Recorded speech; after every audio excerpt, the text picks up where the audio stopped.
Assalamualaikum warahmatullahi wabarakatuh. Hai, saya Iin, mahasiswa farmasi semester 7. Di video ini saya akan membahas mengenai pengelolaan perbekalan farmasi. Karena materi ini sangatlah penting bagi seorang apoteker maupun farmasis saat bekerja, baik itu di rumah sakit, puskesmas, ataupun layanan kesehatan lainnya. Nah, untuk pembahasan kali ini mungkin kita akan lebih fokus pada pengelolaan perbekalan farmasi di rumah sakit, karena untuk rumah sakit sendiri cakupannya itu sangat luas ya. So, stay tune guys. Oke, jadi pengelolaan perbekalan farmasi itu merupakan suatu siklus yang artinya tahapannya itu akan berulang-ulang, dimulai dari tahapan perencanaan sampai dengan tahapan yang terakhir itu adalah evaluasi, yang mana di setiap tahapannya itu pastinya saling terkait satu sama lain. Nah, kegiatannya ini mencakup 10 tahapan, dimulai dari perencanaan, pengadaan, kemudian penerimaan, penyimpanan, pendistribusian, pengendalian, kemudian pencatatan, pelaporan, penghapusan, dan yang terakhir itu adalah monitoring dan evaluasi. Nah, dari 10 tahapan ini kita akan bahas satu persatu. Oke, tahap yang pertama yaitu adalah perencanaan. Nah, di perencanaan ini tujuannya adalah untuk menentukan jenis dan juga jumlah dari perbekalan farmasi sesuai dengan pola penyakit dan juga kebutuhan dari layanan kesehatan, atau dalam hal ini adalah kebutuhan rumah sakit.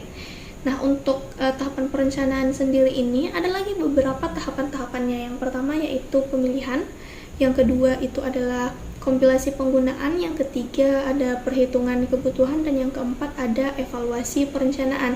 Nah, yang pertama pemilihan. Nah, pemilihan ini berfungsi untuk menentukan apakah perbekalan farmasi kita ini itu betul-betul dibutuhkan sesuai dengan jumlah pasiennya dan juga pola penyakitnya. Ada beberapa kriteria yang menjadi dasar. Yang pertama yaitu jenis obatnya itu harus dipilih seminimal mungkin dan kita menghindari kesamaan. Dan yang kedua itu adalah kita menghindari yang namanya penggunaan obat kombinasi, kecuali penggunaan obat kombinasi ini ternyata efeknya lebih baik atau efeknya lebih meningkat dibandingkan dengan penggunaan tunggalnya. Nah, yang kemudian yang ketiga itu apabila misalkan jenis obatnya itu banyak, maka kita harus memilih berdasarkan obat pilihan atau drug of choice dari penyakit yang prevalensinya tinggi. Kemudian yang kedua, kompilasi penggunaan. Nah, kompilasi penggunaan ini bertujuan untuk mengetahui penggunaan bulanan masing-masing jenis perbekalan farmasi di unit pelayanan. Nah, dari kompilasi penggunaan ini kita akan mengetahui 3 informasi penting. Yang pertama yaitu jumlah penggunaan tiap jenisnya, kemudian persentase penggunaan tiap jenisnya, dan penggunaan rata-rata untuk tiap jenis perbekalan farmasi di unit pelayanan kesehatan. Nah, kemudian yang ketiga itu ada perhitungan kebutuhan. Nah, perhitungan kebutuhan ini yang saya rasa itu lebih sulit karena seorang farmasis ataupun apoteker itu akan selalu dihadapkan dengan kekosongan stok atau kelebihan stok. Jadi untuk perhitungan kebutuhan ini ada beberapa metodenya. Yang pertama yaitu metode konsumsi, yang kedua metode morbiditas atau epidemiologi, yang ketiga itu kombinasi antara metode konsumsi dan metode morbiditas. Oke, jadi yang pertama itu adalah metode konsumsi, yang mana untuk metode konsumsi ini berdasarkan data real pada penggunaan tahun lalu atau periode lalu. Jadi kalau semisalkan kita ingin melakukan pengadaan untuk tahun 2024, berarti kita harus berdasarkan penggunaan tahun 2023 kemarin. Nah, untuk metode konsumsi ini kita langsung masuk ke contoh perhitungannya. Misalkan kita ingin menghitung berapa stok paracetamol yang sebaiknya kita adakan di tahun 2024. Nah, karena kita berdasarkan dengan penggunaan tahun kemarin, berarti kita harus tahu berapa total pengadaan tahun 2023. Nah, Untuk total pengadaan tahun 2023 kemarin, dari Januari sampai Desember, itu ternyata sebanyak 2.500.000 tablet. Nah, ketika ditelusuri, oh ternyata 2.500.000 tablet ini dia bisa habis dalam 10 bulan, which is ada 2 bulan kekosongan.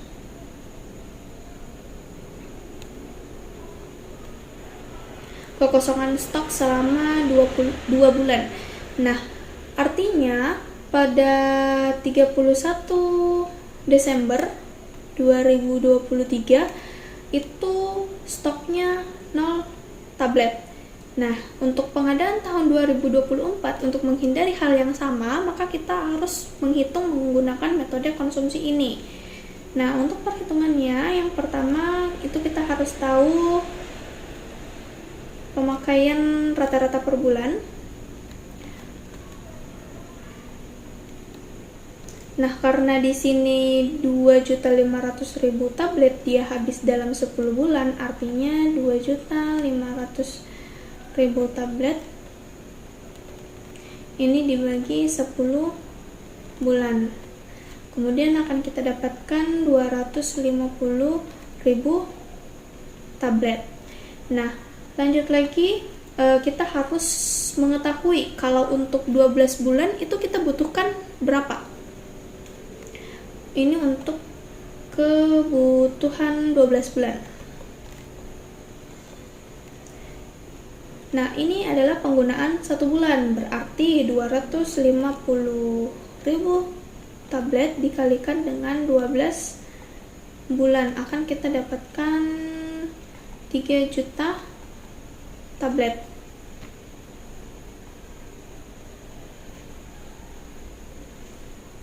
Nah, tidak hanya untuk mengetahui kebutuhan pemakaian 12 bulan saja. Nah, kita harus mengetahui berapa untuk safety stoknya kita, atau stok cadangan lah istilahnya, dan juga mengetahui berapa stok untuk lead time atau waktu tunggunya. Karena ketika kita memesan obat itu tidak serta-merta bisa langsung ada. Jadi, hal itu perlu juga diperhitungkan. Nah, untuk yang pertama, safety stock. Nah, ini persentasenya 10-20%. Misalnya kita ambil 20% lah. Berarti 20% ini kita kalikan dengan 3 juta tablet, yang mana 3 juta tablet ini adalah untuk penggunaan 12 bulan.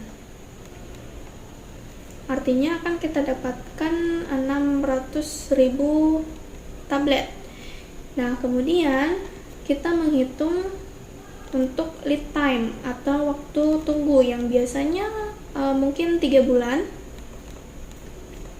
Artinya 3 bulan dikali dengan penggunaan rata-rata per bulan yaitu 250.000 tab.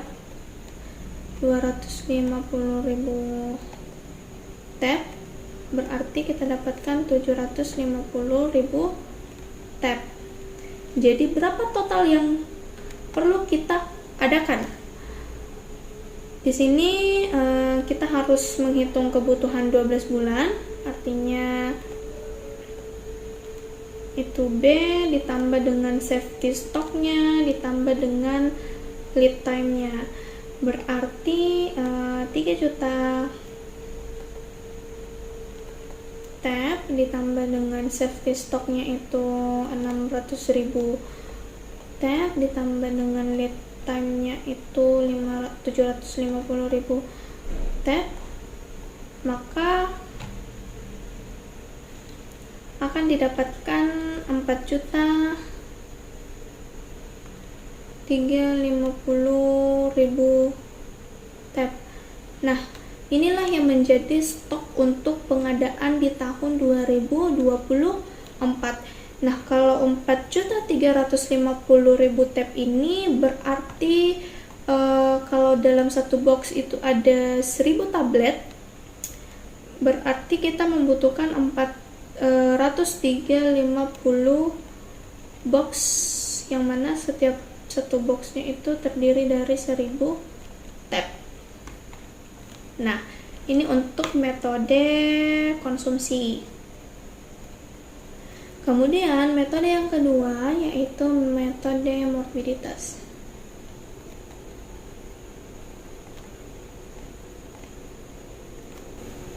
Nah, untuk metode morbiditas ini merupakan perhitungan kebutuhan perbekalan farmasi berdasarkan dengan pola penyakitnya, kemudian perkiraan kenaikan kunjungan dan juga waktu tunggu atau lead time.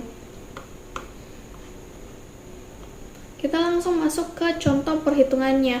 Misalkan kita ingin menghitung masing-masing obat yang diperlukan per penyakit. Misalkan untuk penyakit diare. Untuk penyakit diare pada anak-anak, ya ini pada anak-anak, dalam satu siklus pengobatan diare pada anak-anak misalnya kita membutuhkan 15 bungkus Oralid. Kita dalam satu siklus itu kita membutuhkan 15 bungkus Oralid 200 mili. Nah, sedangkan untuk jumlah kasusnya itu ada 18.000 misalnya. 18.000 kasus. Maka berapa jumlah Oralid yang kita butuhkan? Total Oralid yang dibutuhkan itu 18.000 kasus dikalikan dengan 15 bungkus Oralid, maka akan kita dapatkan 270.000 bungkus isi 200 mili. Nah, kemudian untuk orang dewasa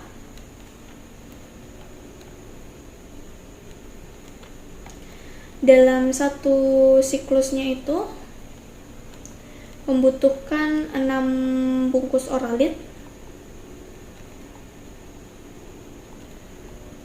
ukuran 1 liter. Nah, sedangkan untuk jumlah kasusnya dia itu ada 10.800 kasus misalnya. Maka berapa total Oralidnya? Itu 10.800 kasus dikali 6 bungkus, maka akan didapatkan 64.800 bungkus Oralid isi 1 liter atau 1000 mili. Nah, selain dengan perhitungan ini, itu kita juga harus mempertimbangkan perkiraan peningkatan kunjungan pasien, kemudian kita juga harus menghitung lead time-nya dan juga safety stock-nya, sama halnya dengan metode konsumsi sebelumnya. Nah, selain metode konsumsi dan metode morbiditas, ada yang namanya metode kombinasi, yang mana menggunakan metode menggabungkan antara metode konsumsi dan juga metode morbiditas. Nah, untuk metode konsumsi dan morbiditas ini tentunya pasti mempunyai kekurangan masing-masing dan juga kelebihan masing-masing. Oke, jadi tahapan yang terakhir dari perencanaan itu adalah evaluasi perencanaan. Nah, untuk evaluasi perencanaan ini ada beberapa teknik atau caranya. Yang pertama yaitu analisa ABC, yang mana ini merupakan evaluasi dari aspek ekonomi. Kemudian ada analisa Venn, yang mana ini merupakan evaluasi aspek medis ataupun terapi. Yang ketiga itu ada kombinasi, yang mana menggabungkan antara analisa ABC dan juga analisa Venn. Nah, yang keempat itu ada revisi daftar perbekalan farmasi. Nah, untuk yang pertama itu analisa ABC. ABC ini bukan merupakan suatu singkatan ya, tapi ABC ini merupakan suatu istilah yang menggambarkan perbekalan farmasi yang paling banyak memakan biaya ke yang paling sedikit memakan biaya. Nah, untuk prosedurnya itu kita harus mengumpulkan kebutuhan perbekalan farmasi yang telah kita rancang. Kemudian setelah itu kita menjumlahkan anggaran totalnya keseluruhan dan membuat presentasenya di tiap-tiap jenis perbekalan farmasi. Setelah itu kita mengurutkan jenis-jenis perbekalan farmasi tersebut mulai dari jenis yang paling banyak memakan biaya ke yang paling sedikit memakan biaya. Nah, setelah itu kita bisa menggolongkannya ke beberapa kategori. 3 kategori. Yang pertama, perbekalan farmasi kategori A itu menyerap anggaran 70%. Kemudian perbekalan farmasi kategori B itu menyerap anggaran sekitar 20%. Dan yang ketiga itu perbekalan farmasi kategori C menyerap anggaran 10%. Nah, itu untuk analisa ABC. Kemudian ada yang namanya analisa Venn. Berbeda dengan istilah ABC, Venn ini merupakan suatu singkatan yang mana V itu artinya vital, E itu artinya esensial, dan N itu artinya non-esensial. Nah, untuk analisa ini menentukan prioritas kebutuhan suatu perbekalan farmasi. Jadi kalau vital itu artinya harus tersedia. Kalau esensial itu artinya perlu tersedia. Dan kalau untuk non-esensial itu artinya tidak prioritas untuk disediakan. Nah, untuk vital itu bila perbekalan farmasi tersebut diperlukan untuk menyelamatkan kehidupan atau life-saving drug. Jadi kalau misalkan perbekalan farmasi ini tidak ada, bisa saja meningkatkan resiko kematian. Nah, kemudian untuk esensial atau E, ini bila perbekalan farmasi tersebut terbukti efektif untuk menyembuhkan penyakit atau mengurangi penderitaan pasien. Nah, untuk yang non-esensial, ini biasanya meliputi aneka ragam perbekalan farmasi yang digunakan untuk penyakit yang biasa sembuh sendiri atau self-limiting disease. Kemudian untuk perbekalan farmasi yang biasanya diragukan manfaatnya atau perbekalan farmasi yang mahal namun tidak mempunyai kelebihan manfaat dibandingkan perbekalan farmasi sejenis lainnya. Kemudian yang ketiga itu ada analisis kombinasi ABC dan Venn. Mari kita lihat tabelnya. Oke, jadi untuk kombinasi analisis ABC dan Venn itu kita membutuhkan tabel ini, yang mana bagian atas ini merupakan analisis ABC dan kemudian ini merupakan analisis Venn. Nah, ini kategori yang sudah digabungkan atau kombinasi antara analisis ABC dan Venn. Nah, metode gabungan ini biasanya digunakan untuk melakukan pengurangan obat atau melakukan pengurangan biaya karena biayanya memang tidak mencukupi. Nah, kemudian obat yang berada di kategori ini, NC, ini merupakan prioritas untuk dikurangi atau dihilangkan. Mengapa demikian? Karena dari analisis ABC dia itu termasuk ke kategori C yang mana memakan biaya paling sedikit. Kategori C itu sekitar 10%. Kemudian pada analisis Venn ini termasuk di kategori non-esensial yang mana tidak prioritas untuk disediakan. Nah, kemudian bila ternyata dananya itu masih kurang, maka obat kategori NB ini menjadi prioritas selanjutnya.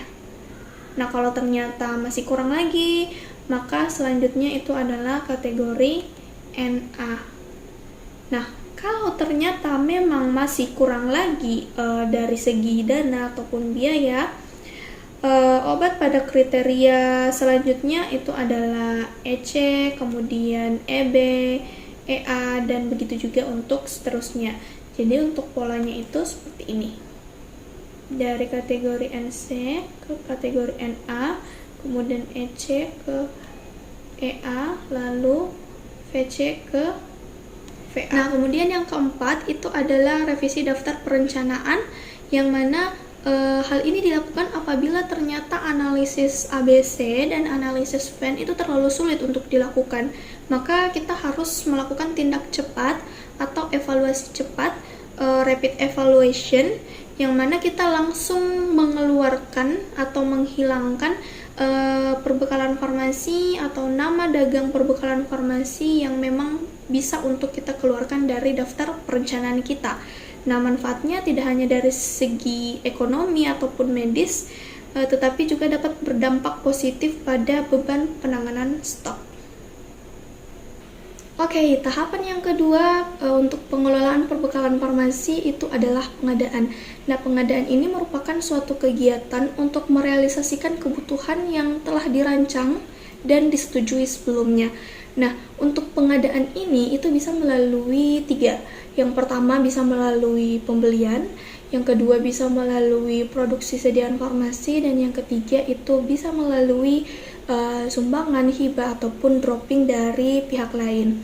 Nah, tujuan dari pengadaan ini adalah supaya kita bisa mendapatkan harganya yang layak, mutunya yang baik, pengiriman barang kita itu bisa terjamin, dan dari segi waktu dan tenaga itu tidak berlebih. Nah, untuk pembelian ini ada 4 metode. Yang pertama yaitu tender terbuka, biasanya berlaku untuk semua rekan-rekan. Dari segi harga ini biasanya lebih menguntungkan, dan untuk pelaksanaannya kita membutuhkan staf ataupun tenaga yang kuat, dan segi waktunya ini agak lama. Kemudian yang kedua itu ada tender terbatas. Nah, dari tender terbatas ini itu hanya dilakukan untuk beberapa rekan-rekan yang memiliki riwayat yang baik. Kemudian dari segi harga ini masih bisa kita kendalikan, karena tender terbatas ini dengan kata lain itu adalah lelang tertutup ya. Kemudian yang ketiga itu pembelian dengan tawar-menawar. Ini biasanya dilakukan untuk item-item yang kurang penting atau tidak penting dan jumlahnya itu tidak banyak.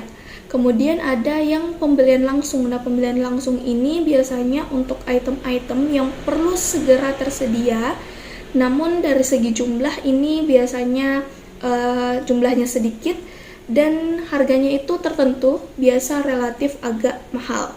Kemudian yang kedua, produksi. Produksi ini merupakan kegiatan membuat atau merubah bentuk dan juga pengemasan kembali sediaan farmasi, baik itu sediaan non-steril ataupun sediaan steril. Nah, untuk produksi steril itu biasanya ya sediaan steril, total parenteral nutrisi, pencampuran obat suntik atau untuk sediaan intravena ya, kemudian rekonstitusi sediaan sitostatistika, dan kemudian pengemasan kembali. Untuk sediaan non-steril itu seperti pembuatan puyer, sirup, salep, pengemasan kembali, dan juga pengenceran. Nah, selanjutnya yang ketiga tadi itu adalah sumbangan, hibah, ataupun dropping. Nah, ini biasanya ya berupa sumbangan ataupun pemberian dari pihak lain. Tahapan yang ketiga setelah perencanaan dan juga pengadaan itu adalah penerimaan. Nah, penerimaan ini adalah proses menerima perbekalan farmasi yang telah kita adakan sebelumnya, baik itu melalui pembelian langsung, melalui tender, ataupun kita dapatkan melalui sumbangan ataupun hibah dari pihak lain. Nah, untuk penerimaan ini bertujuan untuk menjamin barang yang kita dapatkan atau perbekalan farmasi yang kita dapatkan itu sesuai dengan mutunya, baik seperti spesifikasi produknya, baik jumlahnya, dan juga waktunya. Nah, hal-hal yang perlu sangat diperhatikan pada penerimaan ini, yang pertama yaitu untuk barang berbahaya. Ini harus ada MSDS-nya atau material safety data sheet-nya. Kemudian untuk alat-alat kesehatan harus ada sertifikat of origin-nya, dan kemudian harus ada sertifikat analisa produknya. Oke, tahapan yang berikutnya itu adalah penyimpanan. Nah, penyimpanan ini merupakan kegiatan menyimpan dan juga memelihara mutu dari perbekalan farmasi. Nah, tujuannya dari penyimpanan ini yang pertama yaitu memelihara mutu sediaan farmasi agar tetap baik dan juga stabil.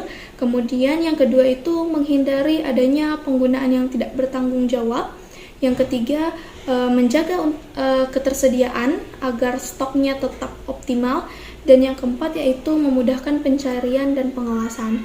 Nah, untuk penyimpanan ini biasanya kan perbekalan farmasi itu ketika pertama kali datang di rumah sakit tentunya akan disimpan di gudang besar. Nah, beberapa yang perlu diperhatikan untuk gudang besar ini, ruangan penyimpanan ini, itu yang pertama yaitu kemudahan bergerak. Dengan kemudahan bergerak, tentunya kita bisa dengan mudah memindahkan barang dari satu sisi ke sisi yang lainnya. Yang kedua yaitu sirkulasi udaranya itu harus baik. Dengan sirkulasi udara yang baik, tentunya mutu ataupun kualitas dari sediaan farmasi itu bisa terjamin. Karena kalau misalkan ruangannya itu kualitas udaranya tidak baik, bisa saja ruang penyimpanannya itu kelembapannya terlalu tinggi, bisa merusak kemasan maupun kualitas dari sediaan farmasi. Nah, kemudian penggunaan rak dan palet. Nah, dengan penggunaan rak dan palet ini bisa meningkatkan sirkulasi udara. Selanjutnya, kondisi penyimpanan khusus. Kondisi penyimpanan khusus ya kalau untuk sediaan farmasi ataupun alat-alat kesehatan yang harus disimpan di suhu ruang, kita simpan di suhu ruang. Tapi ada beberapa sediaan farmasi yang memang harus disimpan di suhu khusus, misalnya seperti vaksin, insulin, supositoria. Nah, ketiga item ini harus disimpan di suhu dingin. Otomatis kita memerlukan kulkas yang bisa menjamin agar penyimpanannya ini tepat. Kemudian pencegahan kebakaran. Nah, ini untuk pencegahan kebakaran ya kita perlu menghindari adanya tumpukan-tumpukan box-box kemasan obat sehingga ya tidak memancing adanya kebakaran atau kemudahan kebakaran. Nah, selanjutnya yaitu penyusunan stok perbekalan farmasi. Nah, penyusunan stok perbekalan farmasi ini harus menggunakan prinsip yang pertama yaitu FIFO dan FIFO. Untuk FIFO kepanjangannya itu first expired, first out. Artinya, item-item ataupun perbekalan farmasi yang masa kadaluarsanya lebih awal itu harus digunakan lebih dahulu ketimbang dengan yang masa kadaluarsanya masih lebih lama. Nah, kemudian untuk FIFO, first in, first out, itu artinya untuk perbekalan farmasi yang datang lebih awal itu harus digunakan lebih dahulu. Mengapa demikian?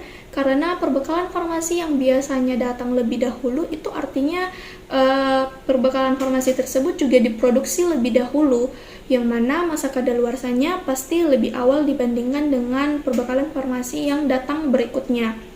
Nah, kemudian yaitu penggunaan lemari khusus untuk penyimpanan narkotika dan psikotropika, yang mana untuk penyimpanannya ini biasanya menggunakan lemari double key atau 2 kunci, dan juga penempatan lemarinya itu di tempat yang jarang dilalui ataupun tidak banyak dilalui oleh orang-orang. Kemudian yaitu mencantumkan nama masing-masing perbekalan farmasi pada raknya dan juga disusun dengan rapi. Selanjutnya untuk perbekalan farmasi yang mempunyai batas waktu penggunaan itu kita perlu melakukan rotasi stok agar perbekalan farmasi tersebut tidak selalu di belakang. Nah, kemudian item-item perbekalan farmasi yang sama itu ditempatkan di posisi yang sama juga. Next, tahapan yang berikutnya itu adalah pendistribusian. Nah, pendistribusian ini itu tujuannya agar perbekalan farmasi tersedia di unit-unit pelayanan kesehatan dengan tepat waktu, tepat jenis, dan tepat jumlah. Nah, untuk pendistribusian sendiri ini ada banyak sekali jenis sistemnya. Yang pertama yaitu resep perorangan, yang mana suatu instalasi farmasi itu langsung menyiapkan dan mendistribusikan perbekalan farmasi yang sesuai dengan resep tertentu. Kemudian yang kedua yaitu sistem distribusi persediaan lengkap di ruang. Jadi perbekalan farmasinya itu sudah diorder oleh dokter. Suatu instalasi farmasi itu menyiapkan perbekalan farmasinya sesuai dengan orderan dokter yang akan disiapkan oleh perawat dan diberikan kepada pasien sesuai dengan resepnya. Kemudian yang ketiga yaitu sistem distribusi dosis unit atau unit dose dispensing UDD. Nah, untuk sistem ini perbekalan farmasi itu masing-masing dalam kemasan dosis unit tunggal. dan jumlah persediaannya itu hanya cukup untuk satu waktu tertentu saja. Nah, untuk UDD sendiri ini ada juga 3 metodenya. Yang pertama yaitu metode sentralisasi, kemudian yang kedua metode desentralisasi, dan yang ketiga itu adalah metode gabungan antara sentralisasi dan desentralisasi.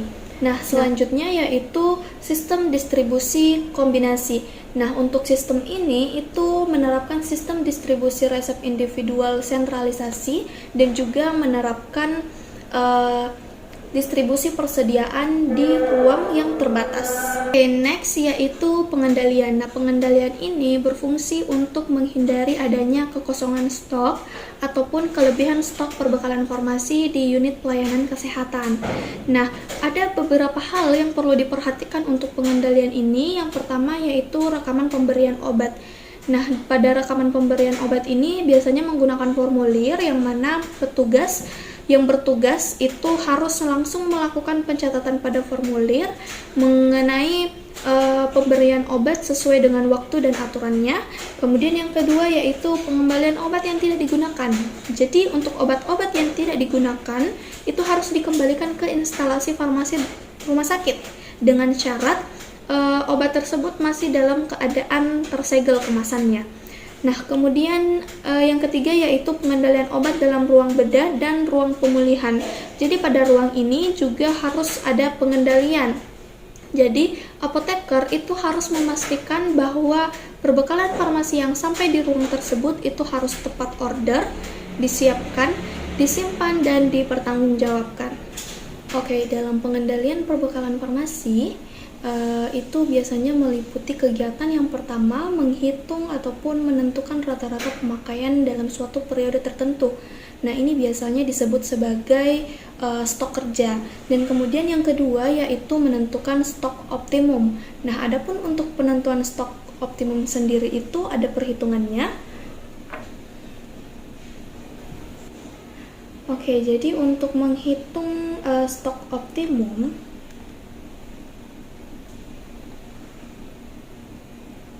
itu kita menggunakan rumus stok optimum sama dengan SK atau stok kerja, yang mana stok kerja ini tadi itu pemakaian rata-rata dalam periode tertentu.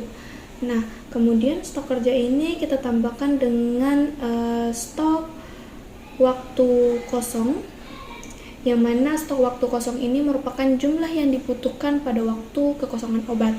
Nah, kemudian ditambah dengan stok waktu tunggu, atau ini dengan kata lain merupakan lead time, dan ditambah dengan buffer stock, atau dengan kata lain itu adalah safety stock.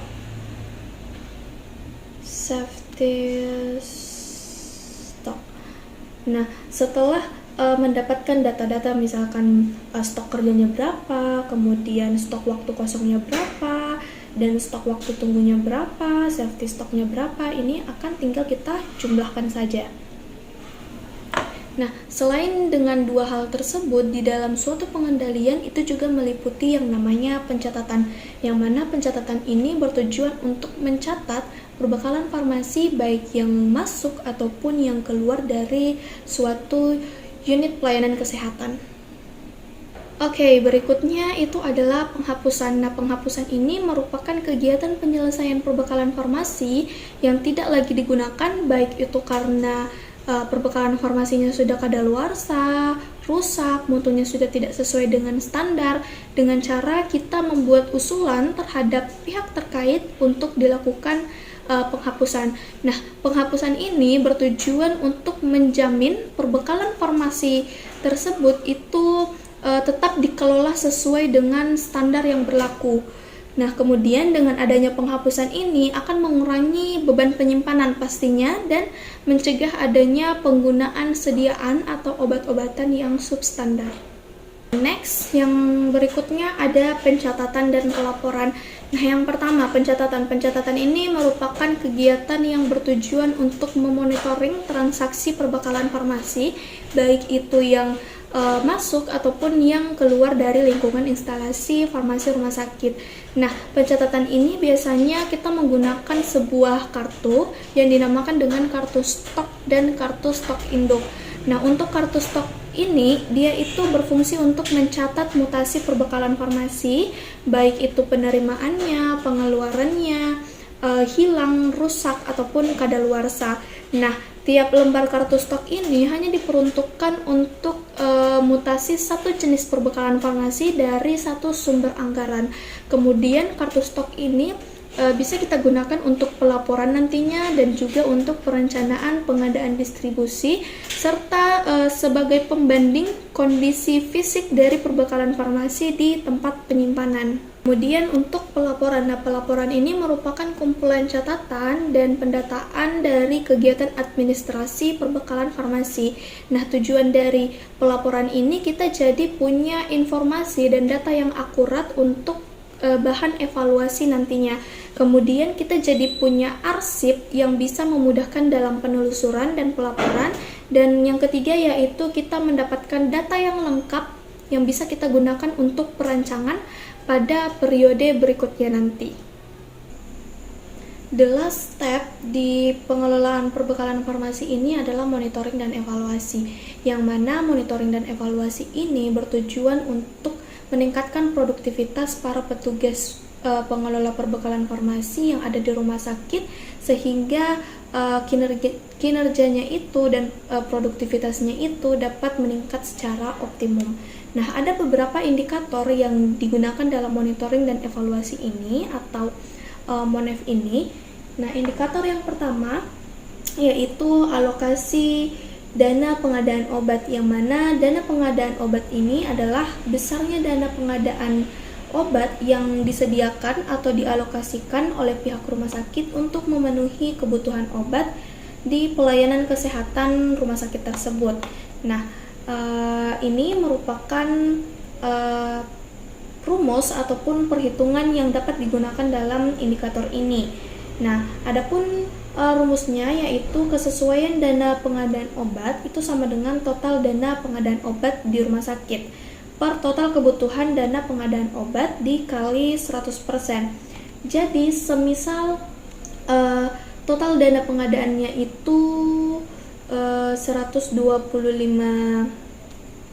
juta,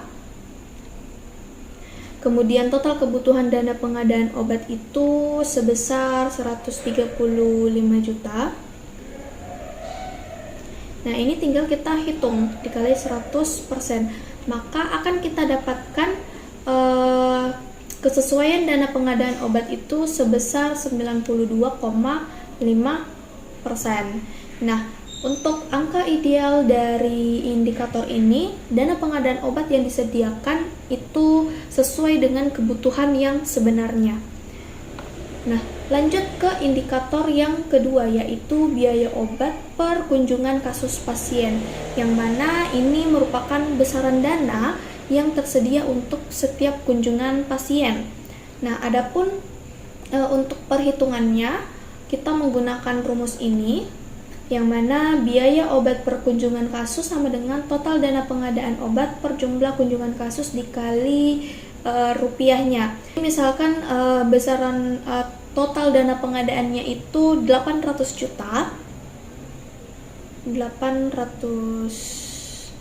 juta. Per jumlah kunjungan pasien misalkan ada 160.000. Dikali rupiah, maka akan didapatkan sebesar 5.000 rupiah biaya obat per kunjungan kasus. Nah, untuk angka ideal dari indikator ini, di mana biaya obat yang dialokasikan per kunjungan kasus itu harus memperhatikan parameter jumlah kunjungan kasus. Nah, kemudian indikator yang ketiga yaitu biaya obat per kunjungan resep. Nah, untuk biaya obat per kunjungan resep ini merupakan besaran dana yang dibutuhkan untuk setiap resep atau digunakan pada waktu perencanaan obat. Nah, dan besaran dana yang tersedia untuk setiap resepnya.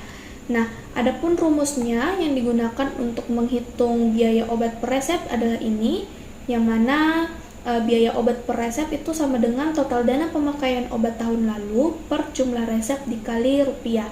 Jadi misalkan besaran total dana pemakaian obat tahun lalu itu 800 juta,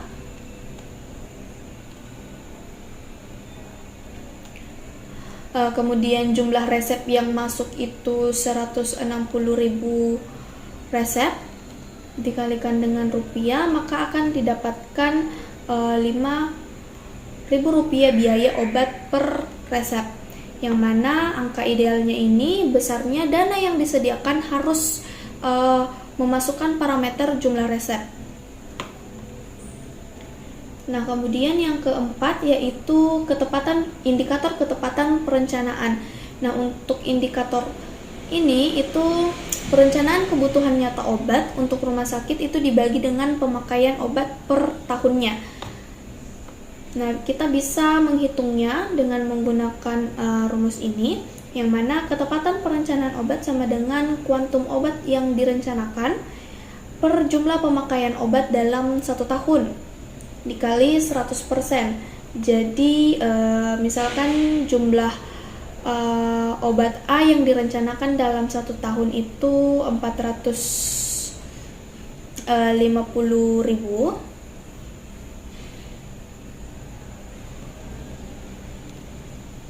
Kemudian jumlah pemakaian obat A dalam 1 tahun itu ternyata 500.000. Kita kalikan dengan 100%.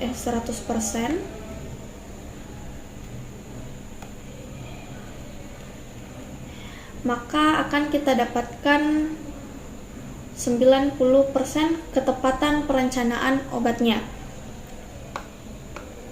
Nah, untuk angka idealnya, perencanaan kebutuhan itu adalah 100% dari kebutuhan baik dalam jumlah dan juga jenis obatnya.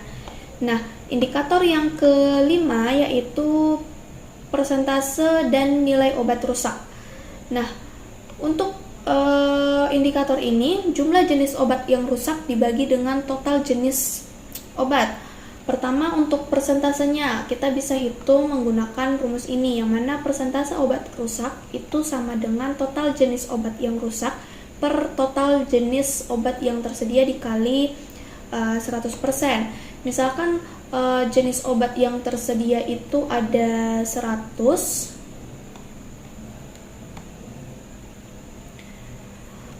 kemudian jenis obat yang rusak ternyata didapatkan ada 2. Jadi ini dikali 100%, maka akan didapatkan 2% persentase obat yang rusak. Nah, kemudian untuk nilai obat yang rusak itu kita menghitung dengan rumus ini, yang mana nilai obat rusak itu sama dengan jumlah obat yang rusak dikali harga per kemasannya. Jadi semisal obat yang rusak itu, misalnya obat A rusak sebanyak 10 box, rusak sebanyak 10 box, maka kita kalikan dengan harga per kemasannya itu ternyata 75.000, maka akan kita dapatkan nilai obat yang rusak itu 750.000.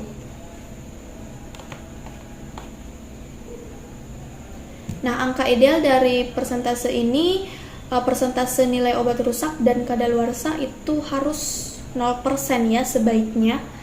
Nah, kemudian indikator yang terakhir yaitu persentase penggunaan antibiotik pada ISPA.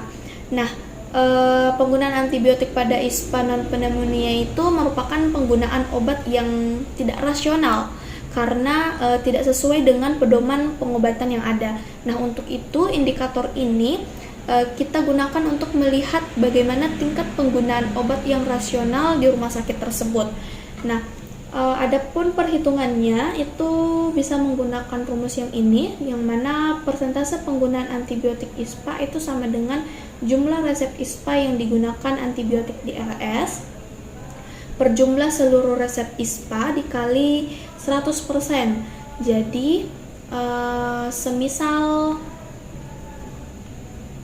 jumlah resep ISPA yang menggunakan antibiotik itu ada 2.500, jumlahnya 2.500. Nah, kemudian jumlah seluruh resep ISPA itu ternyata ada 10.000. Maka kita kalikan dengan 100%, sehingga akan kita dapatkan 25% persentase penggunaan antibiotik ISPA. Nah, persentase penggunaan antibiotik pada ISPA ini yang non pneumonia harusnya itu angka idealnya adalah 0%. Karena dengan angka itu menunjukkan bahwa dengan persentase 0% itu menunjukkan bahwa layanan di rumah sakit itu betul-betul rasional dalam penggunaan obatnya. Jadi itu dia tahapan-tahapan pengelolaan perbekalan farmasi. Jadi prosesnya itu sangat panjang, yang mana ya tentunya dimulai dari perencanaan, kemudian pengadaan, penyimpanan, pendistribusian, lalu pengendalian, kemudian dilanjutkan dengan penghapusan, pencatatan dan pelaporan, dan yang terakhir yaitu monitoring dan evaluasi. Jadi sangat panjang ya untuk prosesnya dan cukup rumit. Sebagai seorang farmasis ataupun apoteker juga harus teliti dalam pelaksanaannya. Mungkin itu materi dari saya. Semoga bisa menambah wawasan dan juga pengetahuan teman-teman sekalian. So, see you guys. Wassalamualaikum warahmatullahi wabarakatuh.